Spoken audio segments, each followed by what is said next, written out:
డోర్నకల్ మండలానికి చెందిన ఒక వ్యక్తి ఆయన అనుచరులు తమను బెదిరిస్తున్నారంటూ ఖమ్మంలో అరాచకం సృష్టిస్తున్నారంటూ అధికార పార్టీ కార్పొరేటర్ మిక్కిలినేని మంజుల నరేంద్ర దంపతులు ధర్నాకు దిగారు.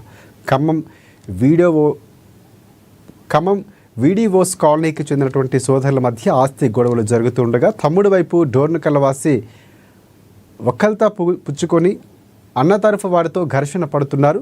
కొద్ది నెలల క్రితం సదరు సోదరుల తండ్రి ఆత్మహత్య చేసుకున్నాడు. ఆయన తన చావుకు కారణమంటూ కొందరి పేర్లతో లేఖ రాయటంతో టూటౌన్ పోలీస్ స్టేషన్లో కేసు నమోదైంది. మళ్ళీ ఇటీవల వివాదం పెరగడంతో ఇంటి ముందు పోలీసు పికెట్ ఏర్పాటు చేశారు. ఈ ఇంటి సమీపానే కార్పొరేటర్ మంజుల కుటుంబం నివసిస్తూ ఉండగా ప్రతిరోజు గొడవ ఏమిటని డోర్నకల్ వాసిని అడగడంతో ఆయన బెదిరించినట్లు మాట్లాడగా మంజుల తన అనుచరులతో ఆందోళనకు దిగారు. సదరు ఇంటిని ఆక్రమించుకున్న వారిని బయటకు పంపాలని రాళ్లు రువ్వడంతో పరిస్థితి ఉద్రిక్తంగా మారింది. దీంతో టూటౌన్ సిఐ బాలకృష్ణ సిబ్బందితో చేరుకుని డోర్నకల్ వాసి అనుచరులను స్టేషన్కు తరలించారు. పక్కనే ఉన్నటువంటి సేకూరు శ్రీధర్ బాబు అన్నదమ్ములు పంచాయతీ అండి. శ్రీధర్ బాబుకి తమ్ముడు ప్లస్ అన్నకి వచ్చిన గొడవలో భాగంగా మా ఇంటికి కలవడానికి వచ్చాడు. తమ్ముడు బామ్మద్ద అయినటువంటి పేరు నాకు తెలవదండి.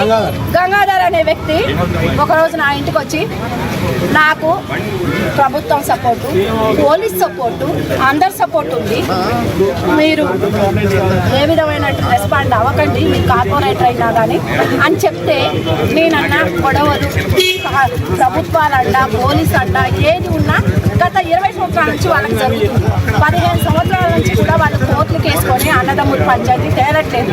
15 సంవత్సరాల కింద పంచుకున్నట్టయితే ఒక 100 కోట్లు వస్తే ఇప్పటికి రెండింతలు మీరు సంపాదించుకునేవారు. ఒక ఆడపిల్లనైనా వివిధ పార్టీల దగ్గరికి వెళ్ళి పెద్ద మనుషుల దగ్గరికి వెళ్ళి వాళ్ళు ల్యాక్ చేసుకుంటూ 15 సంవత్సరాలు నేను ఒక ఆడపిల్లనైనా కానీ పంచుకోండి, ఇచ్చేవాడు తీసుకునేవాడు ఒక 10 అటు ఇటుగా పంచుకోండి. ఎందుకండి ప్రభుత్వాలు ఇక్కడ అన్నగారింటికి వచ్చాక ఒక నెల రోజుల నుంచి జరుగుతుందండి. ఒక రోజు 2 రోజులు కాదు, అందరూ చూశారు. వీడియోస్ కాలనీ ప్రజలు మొత్తం కూడా తిలకించారు. తెలంగాణ రాష్ట్రం